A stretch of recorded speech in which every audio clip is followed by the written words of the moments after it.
So I came into um, one of the very historical places in Rwanda, one of the places that reminds historians of something very terrible that happened in Rwanda. And where I am is where 10 soldiers from Belgium were killed. You can see this building. You can see the building. So it is one of the things that has been well documented in history. And as a historian, I have documented this also in my analysis of the Rwandan genocide. And today I came to see for myself exactly what happened. You can see the walls here. See the walls. So the 10 soldiers from Belgium were residents here. And why they were residents here was so that they can provide security to the Prime Minister during the genocide in 1994. So they provided security to the Prime Minister. The Prime Minister was female.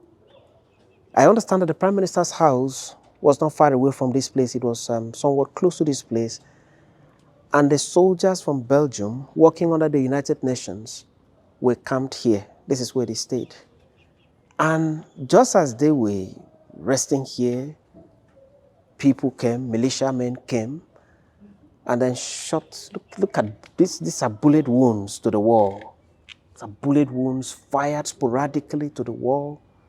Look at it here, everywhere, fired sporadically to the wall.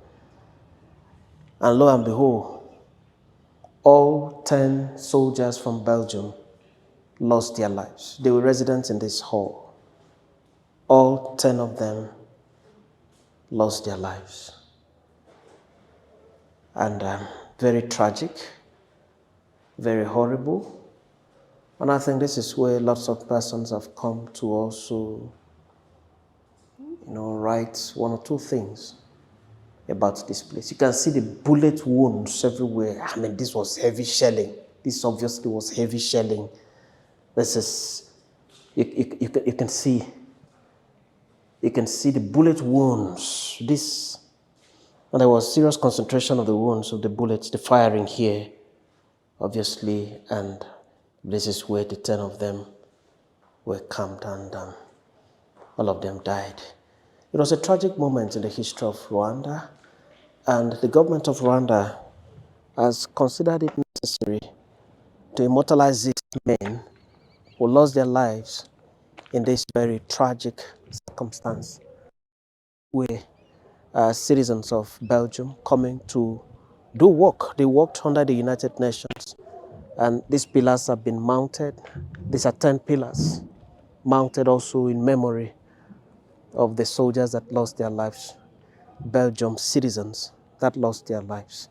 1, 2, 3, 4, 5, 6, 7, 8, 9, 10, in memory of the 10 soldiers that lost their lives in this unfortunate incident. I mean, they just came from Belgium to do work, just as citizens of other countries working under the United Nations go to different assignments across the world.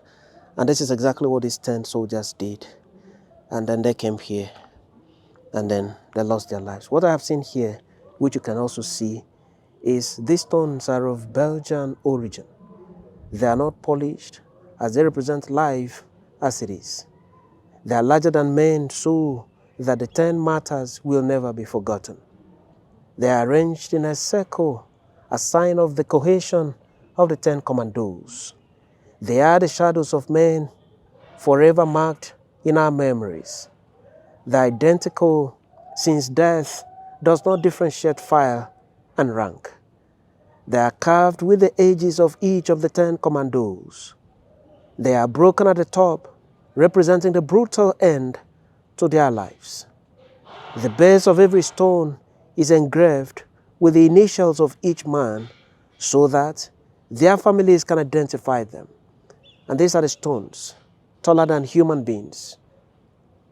10 stones brought in from Belgium in their raw forms, mounted here in Kigali, Rwanda, in memory of the 10 Belgian soldiers that lost their lives in this unfortunate assassination that took place in the city of Kigali in Rwanda in 1994 during the genocide that occurred here. You can see once again, the government of Rwanda has refused to demolish this place or put any beautification of the place. It's allowed to be the way it was right from that time. And here is a plaque of the 10 soldiers. You can see them in memory of Bassin Bruno, Debati Alain, Dupont Christophe, Leroy Yannick, Loy Stéphanie, Lotin Thierry, Maus Bruno, Plesia Louise, Renoir Christopher, and lastly, Hugh Tibrook Mark, Corporal, First Sergeant, mostly corporals, and First Sergeant here. It is also written here that they were assassinated in Kigali on the 7th day of April, 1994, while they were here, providing security for the Prime Minister of the country at the time. The Prime Minister was female. She was female. And in going around other memorial sites in Kigali, I have seen that the Prime Minister was killed. Her husband was also killed, leaving behind 2 young children at the time. I don't know where the children are now. I do hope that they survived the genocide. If they survived the genocide, they would be grown-up children by now, both males. I've seen their photographs at the Rwandan Genocide Memorial. I've also seen the photograph at the parliamentary building, also here in Kigali.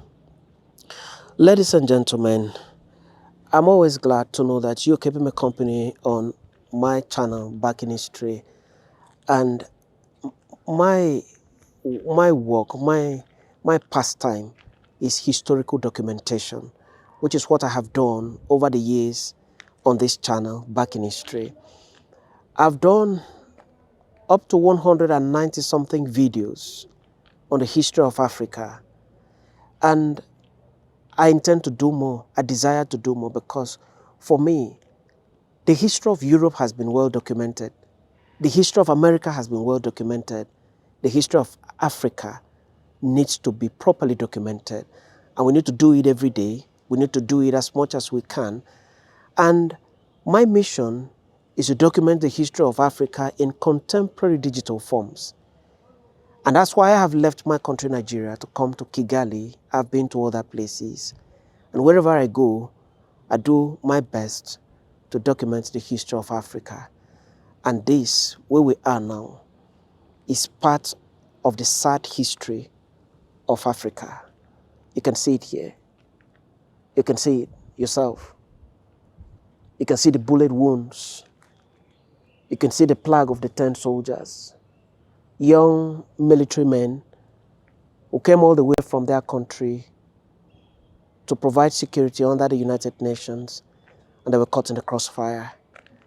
It is my prayer that their souls may rest in eternal peace. Their souls may rest in peace. But whatever documentary I make, I also ask about the lessons that we have learned. I do hope that Africa learns from this. Africa learns from the historical past of 1994. It's part of the recent history of Africa. The killing of up to 1 million people. I've seen, you go to the memorial, the Kigali Memorial, the Genocide Memorial, you see skulls of human beings. Not fabricated skulls, human skulls. You see bones. You see the relics of that genocide. A very sad part of our history. But Africa is a continent that has so many things to celebrate. We have so much to rejoice about in Africa.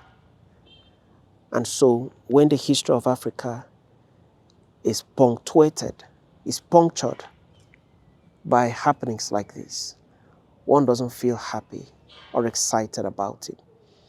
But history has to be documented, history has to be kept, history has to be told. And where I'm standing now is part of the sad history of Africa. I would have wished that Africa as a continent doesn't have a sad history, but sadly, we have this sad history in Africa, and this history that took place in Kigali, the massacre of the 10 Belgian soldiers who worked under the United Nations, for me, is a sad history for Africa. But what are the lessons from the genocide? There are so many lessons to learn. And part of it is that we are one. Africa is one. And we owe each and every one a responsibility to unite as people created by one creator. It doesn't matter what you believe in. You may believe in God of heaven, you may believe in any other God, but the fact remains that we were created by one creator, and that creator brought us together as people of the same human race. May Africa never see the kind of massacre that took place in the course of the Rwandan genocide. I've gone around the memorial places, the Rwandan Genocide Memorial. I've also gone to the Parliamentary Building. What I see in those places are not things that will not break your heart. You have your heart broken if you see these things the way we've seen. So many families have been left homeless as a result of the massacre. I just pray that those families will heal. Africa must avoid the horror of the massacre of 1994 that took place in Rwanda. Many thanks once again for always stopping by to watch our documentaries. I promise to do my best to continue to show you more historical places in Africa. I promise to go to those places. Aside from reporting them, I promise to also go to those places so that together we can learn the history of Africa. Many thanks, always.